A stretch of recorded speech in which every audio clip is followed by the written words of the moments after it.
పోవడం, ఇలా చేస్తూ ఉన్నాడు మనిషి. ఇప్పుడు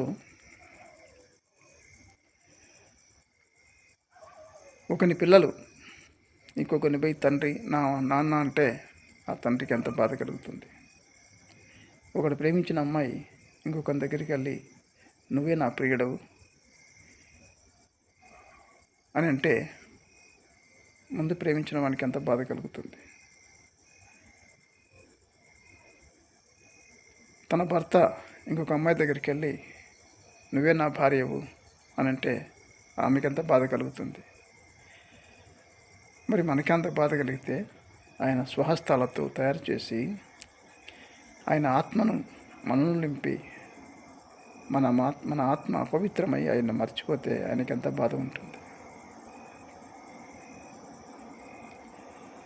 ఇలా దేవుడు తాను సృష్టించిన మనిషి తనకు దూరమై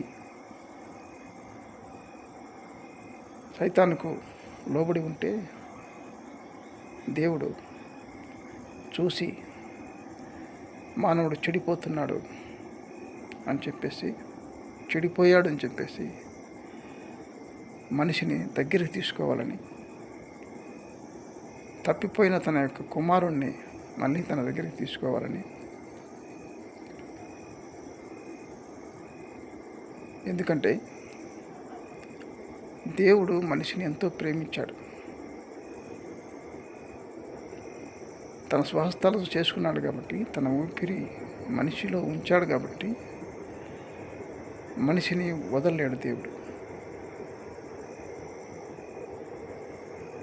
మన తల్లిదండ్రులు వదలచ్చు, అన్నదమ్ములు వదలచ్చు, స్నేహితులు, బంధువులు అందరూ విడనాడినా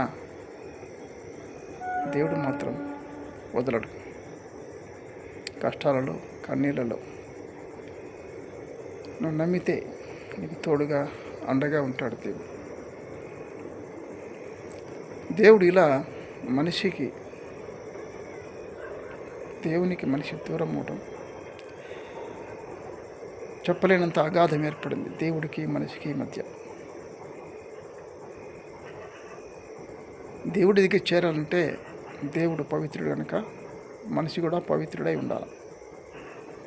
ఆ పవిత్రత మనిషిలో లేదు, ఏ భేదము లేదు. అందరూ పాపం చేసి దేవునికి దూరమై ఉన్నారని బైబిల్లో చెప్పినట్టుగా ప్రతి ఒక్కడు పాపం చేసి ఉన్నాడు.